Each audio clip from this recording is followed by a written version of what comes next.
infantry divisions, a total of 1.8 million officers and men take part in the offensive. General Konev was commander of the Red Army's Western Front. Stalin has good cause for panic now. Facing a disaster that might sweep away the whole Soviet Union, Stalin calls for the one general with an unbroken record of success. He summons Zhukov to the Kremlin.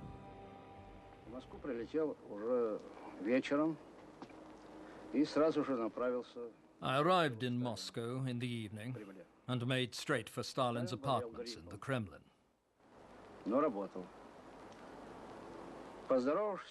Stalin had the flu, but he was still working. He greeted me with a nod of his head and suggested that I look at a map, and then said, "So, what is the situation in the West? I can't get a clear report of what's going on at the moment, where the enemy is, where our troops are. So, if you can go immediately to the headquarters of the Western Front, work out what the situation is, and phone me at any time, day or night, well, I'll be waiting for your call." 3 days later, on the 10th of October, Zhukov delivers a report laden with doom. Nothing stands between Hitler's armies and Moscow.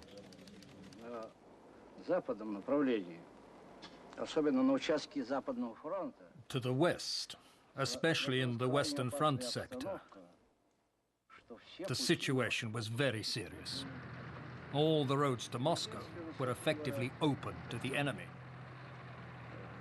The only so-called positive news was that the main part of the German forces were pinned down by the activity of our troops surrounded in an area to the northwest of Vyazma. Stalin orders Zhukov to assume command of the Western Front, hoping that somehow he can prevent the Germans from taking the capital. He blames the debacle on Konev, who seems certain to go the way of Pavlov. Konev's fate hangs by a thread.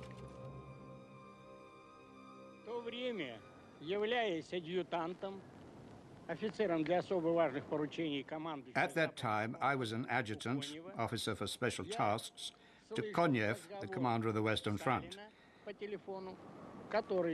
And I had heard a telephone conversation between Stalin and Zhukov. They were discussing what should happen to Konev. So then the meeting took place. We had no idea what was on the agenda. Nothing had been sent to us by that time. But later, when Zhukov, on the 10th of October, reported the situation back to Stalin, Stalin told him that they had decided to unite the forces of the two fronts and appoint Zhukov as the commander-in-chief. Stalin also said that the commission would deal with Konev and would probably pass his case to the Revolutionary Tribunal. This, as far as I understand it, was Zhukov's reply. He said, "Pavlov was shot, but that changed nothing. The situation at the front didn't improve. Therefore, I don't recommend you to do the same to Konev. He is an immensely experienced and clever man, strong-willed and capable of establishing order. I request that you appoint him as my deputy." Having saved Konev's life, Zhukov turns to the salvation of Moscow with the same charisma, energy, and ruthlessness he has shown in the defense of Leningrad. The total Red Army force at his disposal, all he has to hold the 150-mile Western Front, now stands at 90,000 troops. Weeks earlier, it had been 800,000. The number of Soviet troops taken prisoner has now reached 3 million. Zhukov has no alternative but to seek his soldiers elsewhere. And he sets about recruiting civilians to Moscow's defense.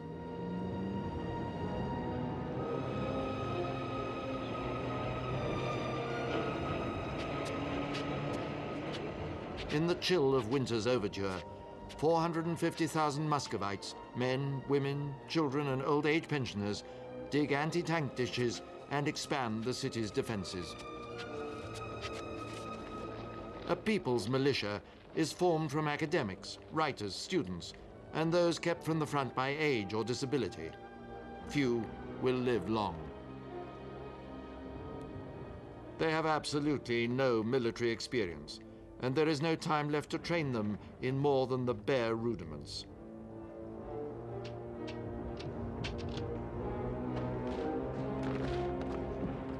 Zhukov fears for Moscow.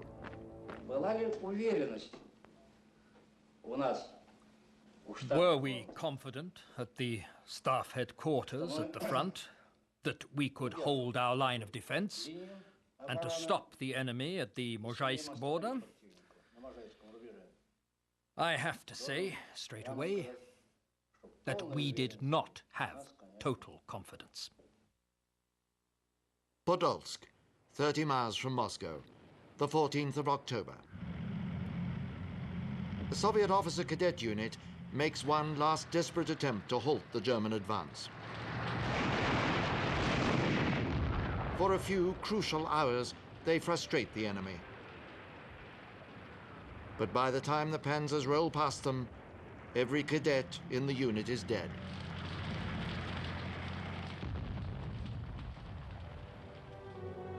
Some are just 16 or 17, true heroes.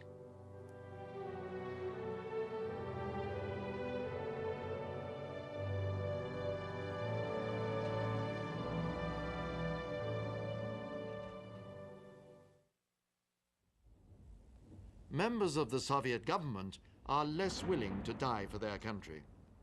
On the morning of the 16th of October, certain that Moscow is about to be overrun, the bureaucrats quit the capital for Kuibyshev on the Volga, some 400 miles east. Stalin has his own bunker ready there, but at the last moment, he decides to remain in Moscow. He has been given Zhukov's assurance that the city will not fall. Triggered by rumors of the government's escape, panic has engulfed the streets of Moscow. Expecting Nazi rule at any moment, civilians flee Moscow in their thousands, laying siege to the city's eastbound railway stations. But on the outskirts of Moscow, the Germans meet an obstacle on their final drive to the Kremlin.